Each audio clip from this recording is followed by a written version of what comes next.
मेरे आत्मीय बंधु,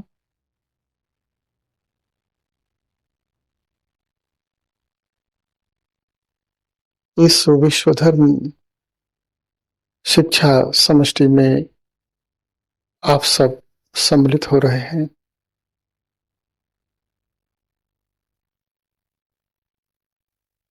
जीवन को समझने के लिए, धर्म की चेतना को जानने के लिए, पहचानने के लिए आपके भीतर जो जिज्ञासा है उसका हम शत शत वंदन करते हैं। ऐसी अमृत जिज्ञासा का हम अभिनंदन करते हैं।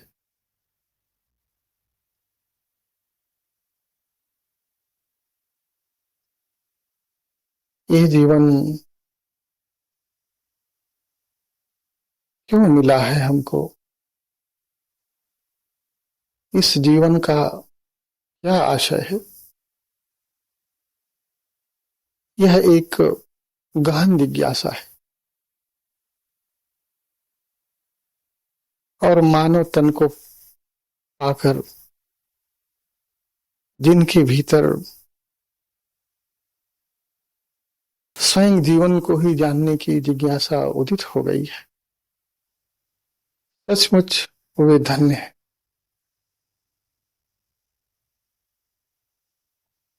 अपने चारों तरफ फैले हुए विश्व ब्रह्मांड को जहां तक आंखें जाती हैं देखिए, फैला हुआ निस्सीम गगन, ये उन्मुक्त आकाश, इसमें विहरण करने वाले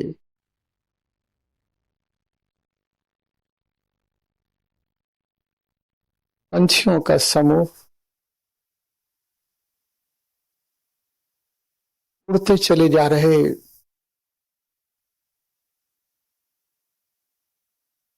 पंछियों की यह पंक्ति कहाँ जा रही है और क्या कहना चाहती है, हमको कौन सा संदेश सुनाना चाहती है, हमारे प्राणों में कौन सा तार झंकृत करना चाहती है। और केवल ये गगनचारी पंछी ही नहीं, देखें तो कैसा विचित्र लगता है। ये सारा विश्व ब्रह्मांड ही तो गतिशील है।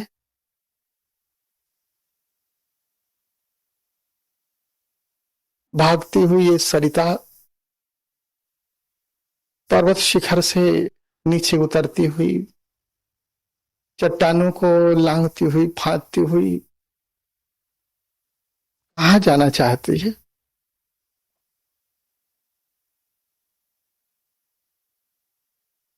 न जाने कितनी ही बाधाओं को पार करके वो कहाँ पहुंचने के लिए व्याकुल है। उसमें जो गति है, उस गति का कोई अवसान बिंदु तो होगा।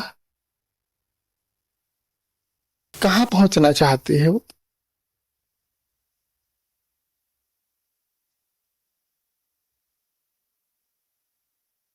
वैज्ञानिक दृष्टि कहती है कि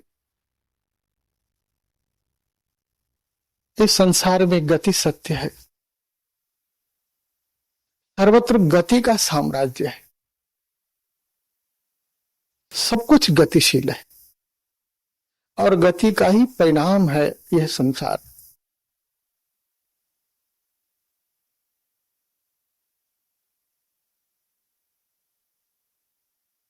और बड़ा लक्षण है, विज्ञान का जगत केवल बाहर ही नहीं,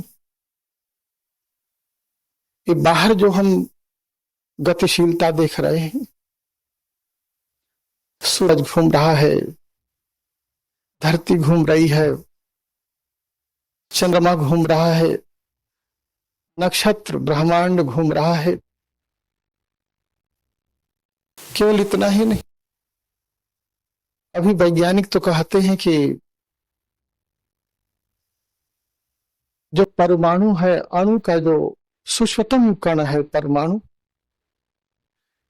यदि उस परमाणु का को भी विभाजित करें और उसके भी भीतर देखें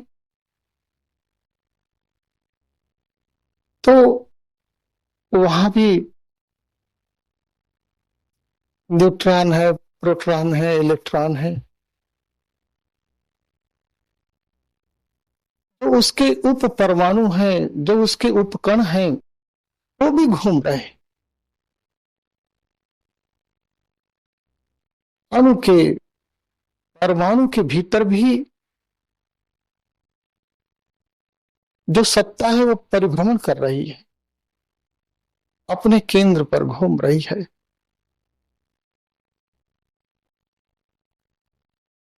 और जैसे धरती अपने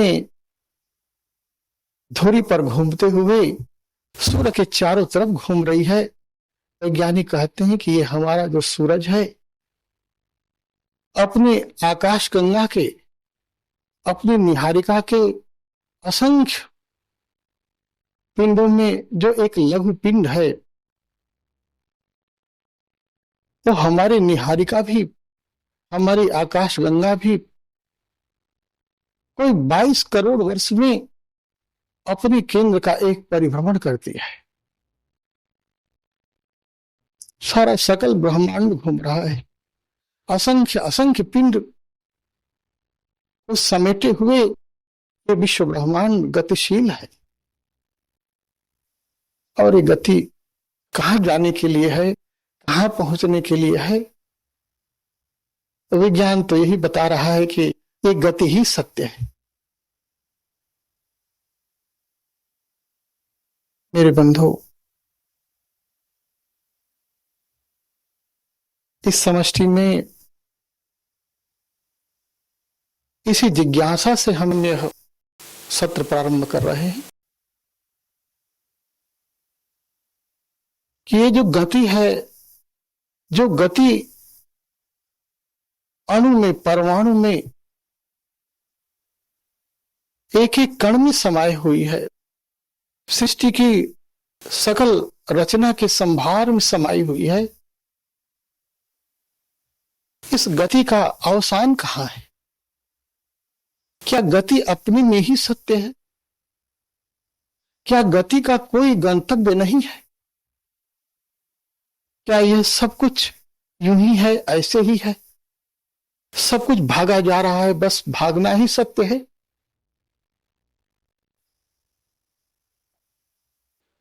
या कि इस दौड़ का कहीं कोई अंत भी होगा?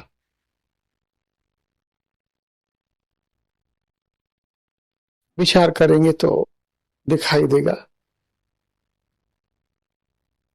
कि केवल ये जो पदार्थ का जगत है यही गतिशील है, ऐसी बात नहीं। जिसे हम निर्जीव पाषाण कह रहे हैं, पदार्थ कह रहे हैं, इसमें यदि गति है, यदि ये गतिशील है, जिन्हें हम सजीव कहते हैं, तो पशु पंछियों का जगत भी तो गतिशील है, वो भी तो भागा जा रहा है।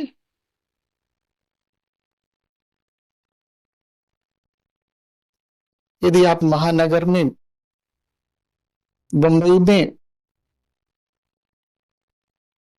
यदि थोड़ी ऊंचाई पर खड़े होकर के देखना चाहें, अपनी एक पहाड़ी से अपने इस बहुमंजिली इमारत की एक छत से खड़े होकर के देखें, जरा सड़क की ओर देखें, लगेगा कि जैसे पानी की प्रवाह की तरह मनुष्यों के जो सर है वो बहे चले जा रहे हैं। ऐसी भीड़ पानी की तरह, पानी की प्रवाह की तरफ बहती चली जा रही है। मानव दौड़ रहा है, पैदल दौड़ रहा है, बाइसाइकिल से दौड़ रहा है, रिक्शे में दौड़ रहा है, मोटर कार गाड़ियां दौड़ रही हैं, और रेल की पटरियों पर रेलगाड़ियां दौड़ रही हैं। नहीं, सब कुछ भागे चले जा रहे हैं, भागते चले जा रहे हैं।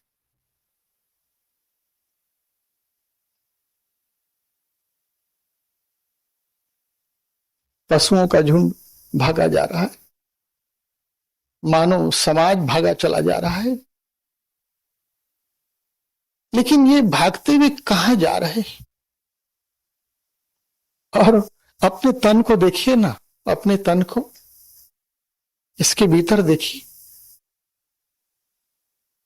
रुधिर की बूंद बूंद, इसका कण कण तो गतिशील है, और आपके हृदय की धड़कन क्या बताती है? हृदय भी धड़क रहा है, ये भी तो गति को ही बता रहा है, ये भी तो गतिशील है। और फिर आपकी श्वास, आती जाती श्वास, ये जो निरंतर आ रही है, आ रही है, जा रही है, ये किस किस बात का सूचक है? किस बात को ये संकेतित करना चाहती है? एक गति है, अनवरत गतिशीलता है यहां, भीतर से बाहर, सर्वत्र चारों तरफ देखिए तो एक गति का साम्राज्य है।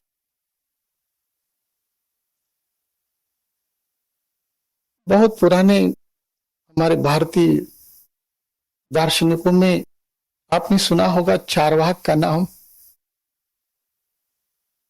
कहते हैं कि उनकी वाणी बड़ी मधुर थी, वाणी ऐसा कि बहुत मधुर बोलते थे, शायद ऐसी बात न रही होगी, लेकिन उनकी जो वार्ता थी उसमें बड़ी मधुरता थी, बड़ी ही आकर्षक वाणी थी, और चारों वाक के कारण उनको चारवाक कहा जाने लगा।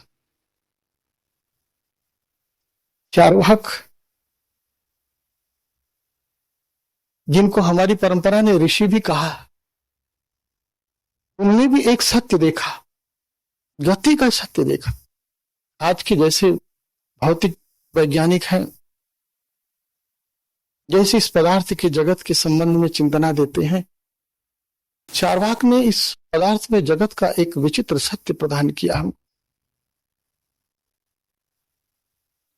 और जीवन के उद्देश्य को बताते हुए कहा, ये जो गति है, ये जो दौड़ है, वो दौड़ किसके लिए है, कहां जाने के लिए है, आखिर में हम क्या खोज रहे हैं, मानव पाना क्या चाहता है।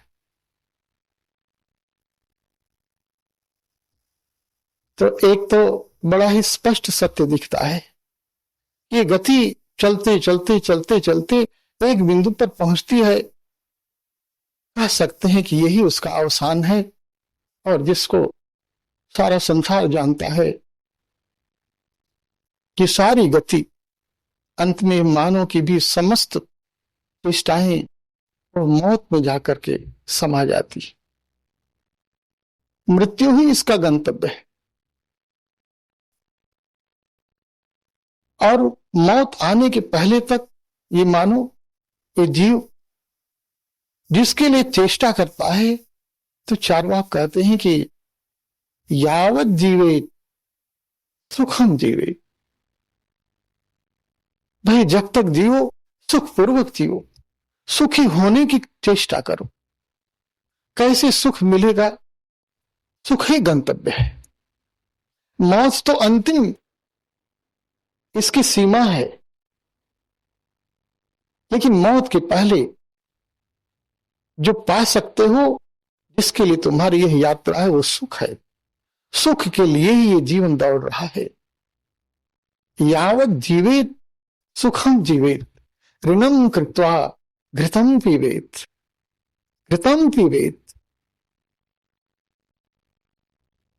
यदि ऋण लेकर के भी घी पीने की इच्छा हो भी तो कोई बात नहीं, सुख के लिए, सुख के लिए ये संसार है, और सुख के लिए ही ये सारी गतिशीलता है।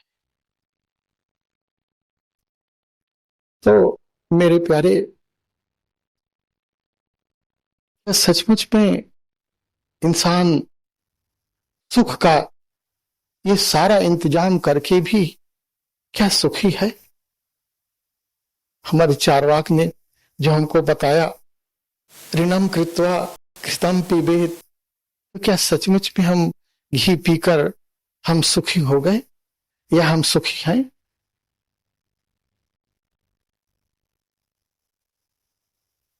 और कैसे सुखी हो सकते हैं, विचार करिए आप। ये संसार जो गतिशील है, जो क्षण क्षण परिवर्तनशील है, इसकी जो गतिशीलता है, इसमें एक निरंतर परिवर्तन को बताने वाली है। हर क्षण इसमें परिवर्तन हो रहा है, एक क्षण ठहरा हुआ नहीं है। सब कुछ गति कर रहा है, तो ये संसार क्षणभंगुर है, नाशवान है। अभी तो विज्ञान बताने लगा है कि ये पदार्थ अविनाशी है। अपनी समष्टि में, अपने परिमाण में यह अविनाशी है, अविनश्वर है, लेकिन जो इसमें गति है, इसकी जो प्रकृति है परिवर्तनशीलता की, निरंतर बनी हुई है। ये अपनी परिवर्तनशीलता में ही अविनाशी है। ऐसे क्या है? बड़ा ही विचित्र सा चिंतन है। यदि यह अविनाशी है और परिवर्तनशील भी है, देखिए विचित्र बात है। यदि यह अविनाशी है तो निश्चित ही ये स्थिर भी तो होना होगा। इसमें एक स्थिति भी तो इसकी आप से आप प्रकट होती है। इसकी अविनश्वरता भी हमको इसकी स्थिति का भी तो प्रकाशन करती है। जब विज्ञान बोलता है कि यह गतिशील संसार, इसमें केवल गति ही सत्य है। यदि कुछ अविनश्वर है तो ये गतिशीलता ही अविनश्वर है। तो आपसे चर्चा करूं, यह गतिशीलता अविनश्वर है, यह परिवर्तनशीलता अविनाशी है, तो इसका क्या आशय हुआ? यदि यह परिवर्तनशील संसार अविनाशी है, इसका अर्थ है कि यह परिवर्तनशीलता कभी भी परिवर्तित नहीं होगी, नहीं क्या? यदि हम यह कहते हैं कि यह संसार गतिशील है, परिवर्तनशील है, यही सत्य है, इसका आशय है कि यह परिवर्तनशीलता ऐसी ही बनी रहने वाली है। और इसका आशय क्या हुआ? इसका आशय हुआ कि यह परिवर्तनशीलता तो स्थिर है, नहीं क्या? नहीं, मेरी बात नहीं स्पष्ट होती। यह परिवर्तनशीलता स्वतः में अपरिवर्तनशील है। यह परिवर्तनशीलता कभी बदलेगी नहीं और कभी नहीं बदलेगी, इसीलिए यह अपरिवर्तनशील है। मैं क्या कहना चाहूंगा आपको, यह परिवर्तनशीलता भी तो तभी बनी रह सकती है जब इसका आधार अपरिवर्तनशील। यदि यह परिवर्तनशीलता बदल जाने वाली हो तो भी क्या आशय है? तो भी इसका स्पष्ट अर्थ यही होगा कि परिवर्तनशीलता यदि परिवर्तित हो जाए तो अपरिवर्तनशील हो जाएगी। तो बताना क्या चाहता हूं, जिज्ञासा जो है, उस जिज्ञासा का समाधान कहां होने वाला है? इस विनाशी संसार में, क्षण क्षण बदल जाने वाले, क्षणभंगुर नाशवान इस संसार में जो सुख की खोज है, वो हमको कहां ले जाती है? ये सुख की खोज इस भौतिक संसार में तो सुख को खोजता खोजता प्राणी अंत में मृत्यु की गोद में समा जाता है, कुछ विशेष नहीं बचता। सुख की खोज सुख की आस मौत की गोद में पूरी हो जाती है, आशा बनी रह जाती है, और सुख कहाँ मिलता है।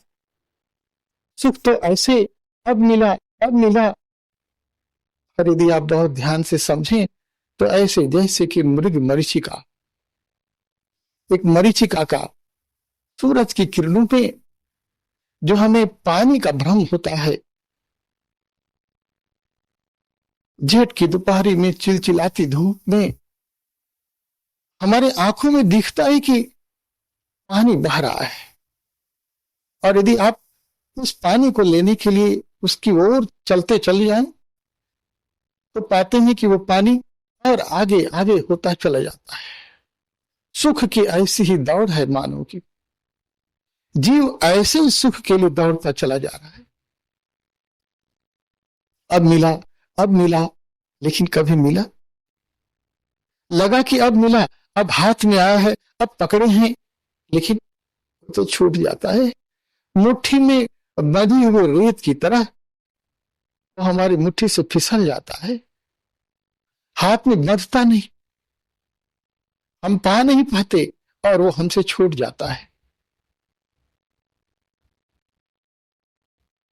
ये सुख जिसकी खोज में हमारा मन छटपटाता है, हम व्याकुल हैं, जिसको पाने के लिए नाना प्रकार के इंतजाम जुटाते हैं, वो हम प्राप्त नहीं कर पाते।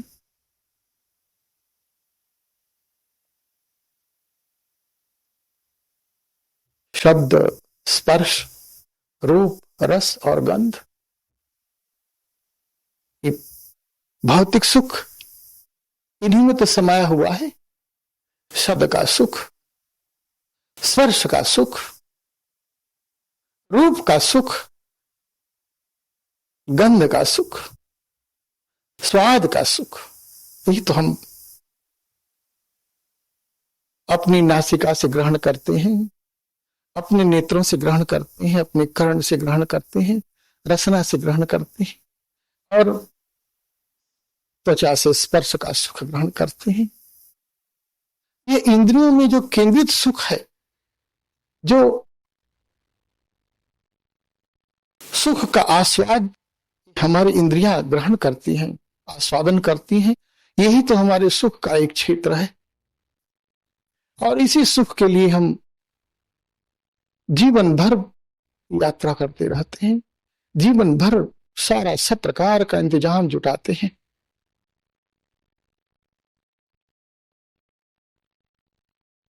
लेकिन ये सुख हमको मिलता नहीं, और जो मिलता भी है तो उसकी प्रकृति क्या होती है। जो सुख हम प्राप्त कर पाते हैं इंद्रियों के द्वारा ग्रहण किया हुआ, यह सुख क्षणिक ही होता है। थोड़े क्षण के लिए लगता है कि हम सुखी हो रहे हैं, और फिर हम अपने उसी अभाव की स्थिति में हो जाते हैं। तो जब सारा संसार नश्वर है, गतिशील है, परिवर्तनशील है, विचार करने वाले कहते हैं कि ये जो स्वर्ग है, ये स्वर्ग भले ही जैसा आप कहते हो कि वो अनंत होगा, तो कैसा अनंत होगा। इस धरती के जीवन से भले ही वो बहुत लंबा हो, भले उसकी अवधि थोड़ी लंबी हो, लेकिन मेरे प्यारे वो अमृत नहीं है, वो भी मरण धर्म है। कहीं न कहीं उसकी भी गति का तो अंत होने वाला है, वो भी तो मृत्यु के ही गोद में जाने वाला है। जो स्वर्ग है वो अनंत नहीं हो सकता। और क्यों? क्योंकि मानव का कर्म, जीव का कोई ऐसा कर्म नहीं हो सकता जिसका परिणाम अनंत हो। कर्म की तो एक सीमा होगी ना, कर्म तो सीमित है, और सीमित कर्म का परिणाम भी सीमित ही होगा, असीम नहीं हो सकता। तो कैसा भी स्वर्ग होगा, एक न एक दिन तो उस स्वर्ग को भी चुकना पड़ेगा। सपना कैसा भी हो, अच्छा से अच्छा हो, चाहे वो दुखद हो, लेकिन सपना एक दिन तो टूटेगा जरूर। कोई न कोई घड़ी ऐसी जरूर होगी कि स्वप्न हमारा टूट जाएगा और आंख खुल जाएगी, हम फिर से इसी जगत में चले आएंगे।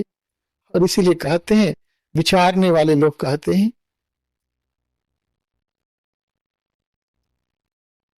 ते तम भुक्त्वा स्वर्गलोकम विशालम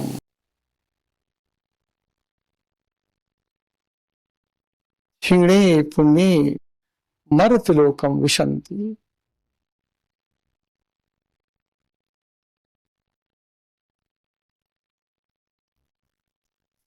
विचारने वाले कहते हैं,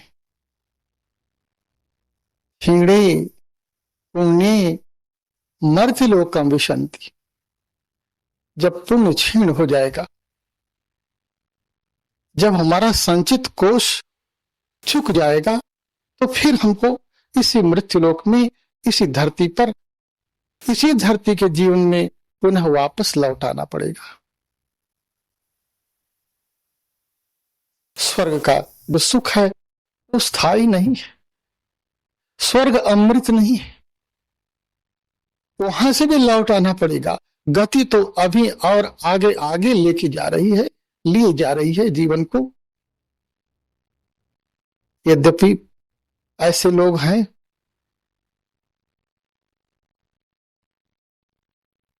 जो स्वर्ग को अंतिम मानते हैं, कुछ लोग हैं जो धरती के जीवन को ही अंतिम मानते हैं कि यह जीवन जितना है बस इतना ही।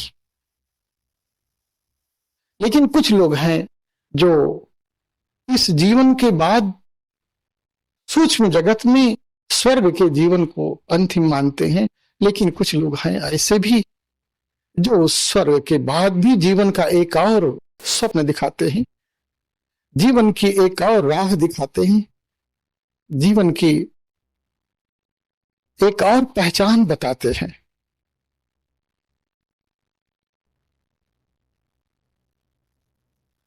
जिनके लिए स्वर्ग अंतिम नहीं है, जिनके लिए धरती का यह जीवन अंतिम नहीं है। लेकिन हमारे जो चारवाक हैं, जो इस धरती के जीवन को ही अंत समझते हैं, उनकी तो यह स्पष्ट दृष्टि है,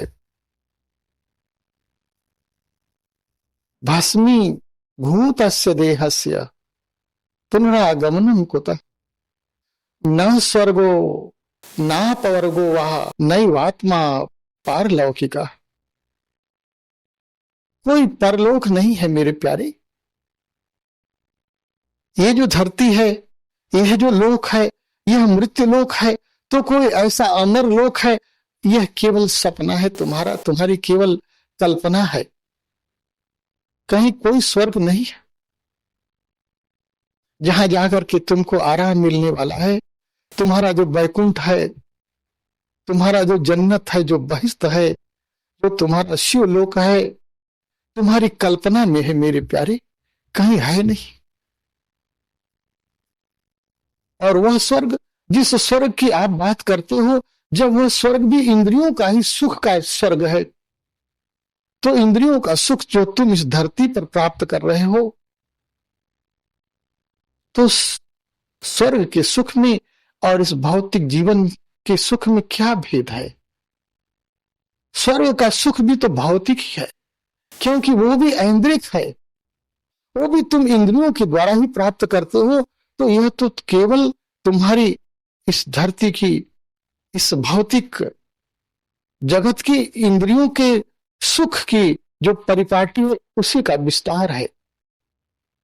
तुम्हारी कल्पना विस्तृत होती होती चली जा रही है कि हम मरने के बाद भी वो सुख प्राप्त करेंगे। केवल एक तुम्हारे मन का छलावा है, जो तुम ये कहते हो कि ये धरती का सुख मृग मरीचिका है, मरीचिका का सुख है। मेरे प्यारे, जिसे तुम स्वर्ग कहते हो, ये भी तुम्हारी कल्पना की मरीचिका है। स्वर्ग कहीं है नहीं। तुम्हारे संतोष के लिए, तुम अपने मन को मनाने के लिए ऐसी कल्पना करते हो और ऐसे भगवान की और ऐसे धर्म की अनुपालना करते हो जो तुम्हें वो स्वर्ग प्रदान करेगा। उस स्वर्ग की इच्छा में तुम धरती के जीवन को भले विनष्ट कर देते हो। तुमको जो सुख का क्षण मिला हुआ है वो भी तुम त्याग, तपस्या, दान, इन सारे नामों के अंबार में उस सुख को भी ढक कर कंगाल हो जाते हो। जो मिलने वाला था वो भी नहीं मिला और मरने के बाद मिलेगा, यह तो केवल तुम्हारी आशा है जो कभी पूरी नहीं होने वाली है। और क्यों नहीं पूरी होने वाली है? भस्मीभूतस्य देहस्य, यह जब देह भस्म हो जाएगा तो कोई ऐसी आत्मा नहीं है, कोई ऐसी स्वतंत्र चेतना नहीं है, कोई ऐसा जीवन नहीं है जो इस देह से मुक्त होकर के किसी लोक में जाएगा या उस लोक से वापस आएगा। कोई परलोक में जाने वाली आत्मा नहीं है। नए आत्मा पारलौकिका, कोई परलोक में निवास करने वाली, उस स्वर्ग को जाने वाली कोई ऐसी आत्मा नहीं। न उस अपवर्ग को प्राप्त कर पाओगे, उस मोक्ष को प्राप्त कर पाओगे, और न फिर से तुम्हारा ये जन्म ही होने वाला है। नहीं होने वाला है मेरे बंधु यह सब।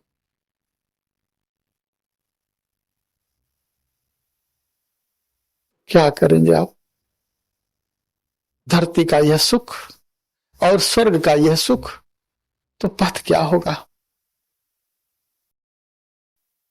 जिन्होंने स्वर्ग के सुख पर विचार किया, जिन्होंने धरती के सुख पर विचार किया, और सारे विचार के उपरांत जिन्होंने इस सत्य का दर्शन किया कि यह सुख धरती का जैसे अंत नहीं है, वैसे सपने का सुख, स्वर्ग के सुख का भी अवसान होने वाला है, इसलिए यह भी जीवन का अंतिम सत्य नहीं है। सपना तो एक दिन टूटेगा और फिर से 84 लाख योनियों में यह जीव फिर से दुख भोगता हुआ भ्रमण करेगा। तब तक ये भ्रमण चलता रहेगा मेरे प्यारे।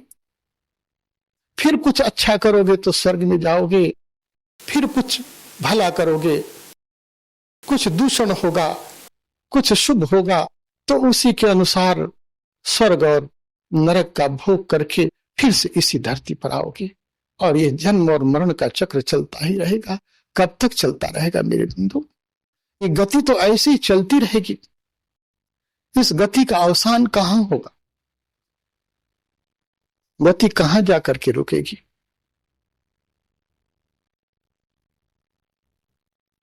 तो एक बड़ी ही अद्भुत और विचित्र बात ऋषिगण बोलते हैं।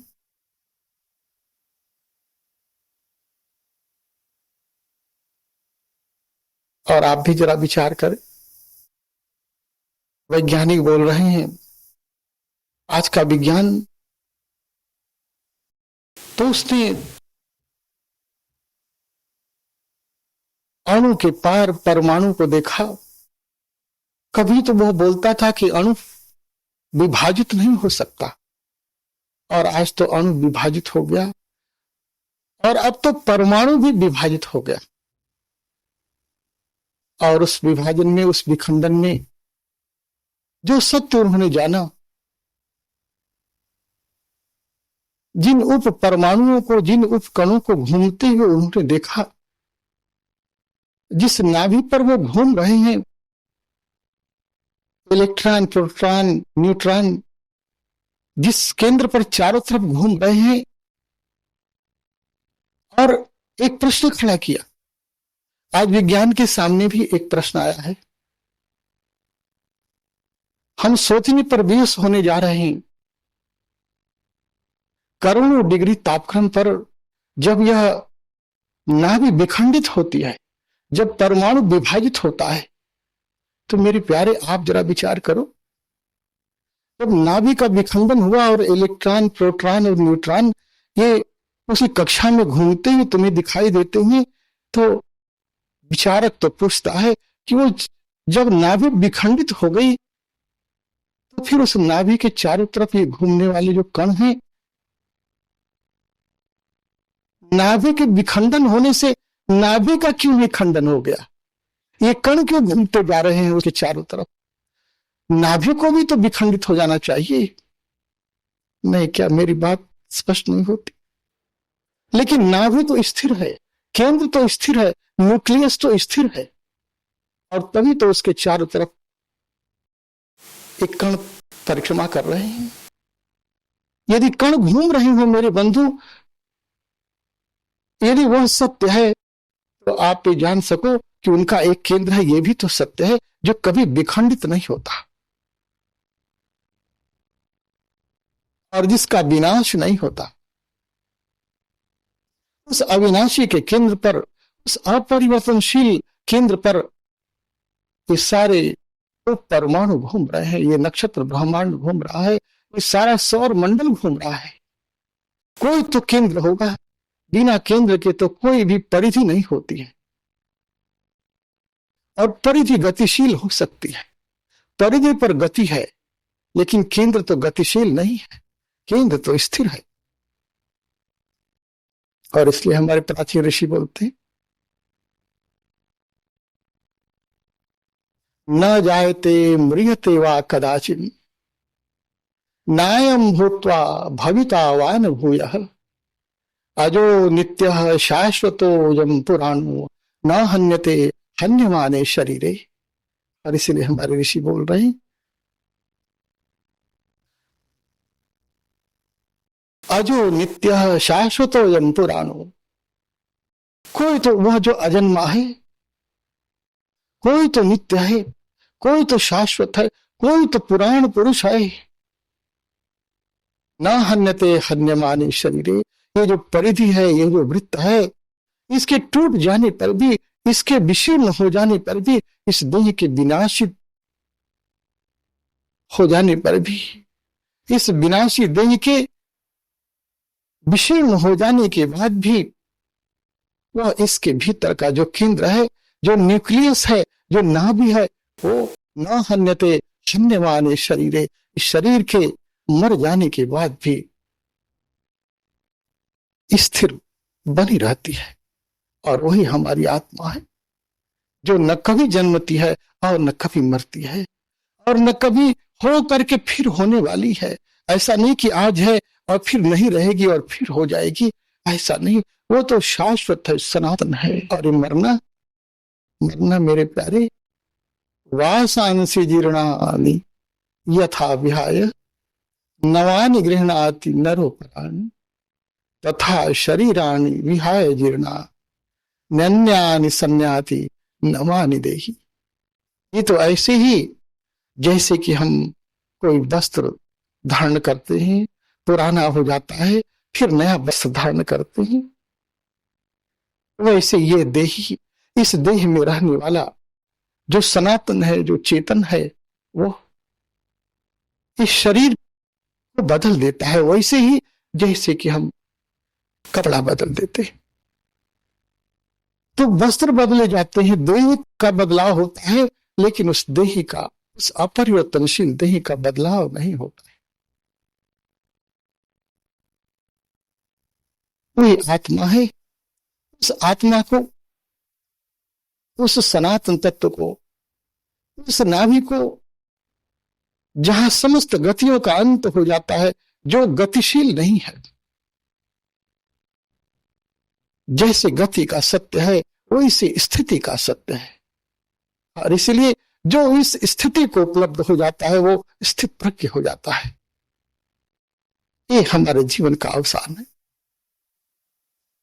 वो जो सत्ता है, जो सत स्वरूप है, जो चित स्वरूप है, चेतन है, जो आनंद स्वरूप है, ऐसा जो सच्चिदानंद इस गतिशील संसार का जो केंद्र है, उस सच्चिदानंद स्वरूप को पहचान कर, जानकर, अपनी आत्मा में अवस्थित होकर जीवन परम मुक्त हो जाता है। और कहां पर? इसी संसार में रहते हुए, संसार से बाहर नहीं, स्वर्ग में नहीं। यह जो मुक्ति है, इसी जन्म में, इसी जीवन में साधित होने वाली है, यही इसी लोक में साधित होने वाली है। चारवाक ने कहा था, अरे भाई, ये तो पान का पत्ता है, चूना है, कत्था है और सुपारी है, इसको मिला देने से, इसके एक विशिष्ट सम्मिश्रण से जैसे मुंह लाल हो जाता है, वैसे ही चार तत्वों के, धरती के, जल के, वायु के और अग्नि के, इन कणों के सम्मिश्रण से, विशिष्ट संयोग से चेतना का जन्म हो जाता है। और जिसे आप आत्मा कहते हो वो और कुछ नहीं है। जब ये संघात टूट जाता है, ये जो विशिष्ट संयोग है जब टूट जाता है, विनष्ट हो जाता है, तो ये चेतना भी विनष्ट हो जाती है। आत्मा और कुछ नहीं है। आत्मा कहीं कोई ऐसा स्वतंत्र स्थिर तत्व नहीं है। लेकिन चारवाक से पूछने वालों ने पूछा, लालिमा कहां से आई? तो निश्चित है कि लालिमा उन चारों तत्वों के भीतर विद्यमान थी और इसीलिए उनके मिश्रण से वो प्रकट हो गई। और यदि लालिमा ऐसे विद्यमान है तो मेरे प्रभु, इस भौतिक जगत में यह जो जीवन है, यह जो चेतन है, जो चेतना का अनुभव है, यह चिन्मय, यह चेतन भी इन्हीं भौतिक तत्वों के इसी संघात के भीतर अनुस्यूत है। यदि न होता तो प्रकट नहीं होता। ना सतो विद्यते भावो, ना भावो विद्यते सता। जो है नहीं वो कभी हो नहीं सकता, और जो है उसका कभी विनाश नहीं हो सकता। ऐसी तो अजर अमर यह आत्मा है, यह चेतना है जो इसी देह के भीतर है। और गति का अवसान कहां होगा? गति का अवसान आइंस्टीन की जो ब्रह्मांड की धारणा है, यदि आप विचार करें तो विलक्षण लगेगा। बोलते हैं कि यह जो ब्रह्मांड है लगभग कोई 35 अरब प्रकाश वर्ष तो इसका अर्धव्यास है। और इसमें एक सूरज की यदि कोई एक किरण सूरज से निकले तो घूमते हुए ये कोई 2 खरब वर्ष बीतेंगे तो फिर से ये सूरज की ओर ही लौट आएगी, सूरज में समा जाएगी। तो मेरे बंधु, जब सूरज से चली हुई एक किरण इतनी दूरी तय करके खरबों वर्ष में जब फिर इसी सूरज के पास लौट आती है, तो आज इतना ही कहूंगा आपसे कि यह यात्रा जहां से शुरू हुई है और चलते चलते फिर तो आपको उसी केंद्र में ही लौट आना पड़ेगा। वही जीवन का अवसान होगा। अपनी आत्मा के अज्ञान से यह जीवन, यह यात्रा प्रारंभ हुई है। ये जो गति है, अपने ही अज्ञान में यह जीव भटक रहा है और इसको अंत में अपने ही इसी ज्ञान में आके समा जाना पड़ेगा। सारे संसार को जानने के लिए निकला हुआ है मानो, इसको जानता है, इसको जानता है, इसको जानता है, सबको जानते हुए अंत में उसको स्वयं को जानने पर विवश हो जाना पड़ेगा। और जिस दिन वो स्वयं को जान लेगा, अजर हो जाएगा, अमर हो जाएगा और उसकी यात्रा पूर्ण हो जाएगी। पुरुषान न परम किंचित सा काष्ठा सा परागति। इस पुरुष के पार और कुछ दूसरा नहीं। ये पुरुष ही अंतिम है, यही पराकाष्ठा है। इस आत्म पुरुष को जानकर जीवन परिपूर्ण हो जाता है, आनंद पूर्ण हो जाता है, चिन्मय हो जाता है, चेतन हो जाता है, सच्चिदानंद स्वरूप हो जाता है। मेरे प्यारे, सरिता सागर से मिल जाती है, उसकी गति का अवसान हो जाता है, सागर हो जाती है, जहां से चली है वहीं आकर मिल जाती है, पूर्ण हो जाती है। बादल बन करके जो वर्षा का जल गिरा था, स्रोत से बहते हुए सरिता के रूप में चलते हुए अंत में फिर अपने उसी महास्रोत के पास उसका संगम हो जाता है और यह जीव अविनाशी शिव हो जाता है। यही यात्रा की पूर्णाहुति हो जाती है। जलती हुई दीपक की जो ज्योति है वो ऊपर उठते उठते अपने सूरज से मिल जाती है। इसी प्रकाश में इस जीवन का अवसान हो जाता है और इस जीवन अनंत आनंद को, अनंत जीवन को प्राप्त कर अनंत हो जाता है। यही जीवन का अवसान है। ओम आनंद, यही जीवन का मर्म है। जीवन का यही परम उद्देश्य है। स्वयं की पहचान, इसी को निर्वाण कहते हैं, इसी को कैवल्य कहते हैं, इसी को मोक्ष कहते हैं, इसी को केवल ज्ञान कहते हैं। आज इस समारोह में ही सद्भाव करता हूं कि आप जीवन के अपने इसी उद्देश्य में पूर्ण हो जाएगी। बोलिए श्री आनंद कंद भगवान की जय।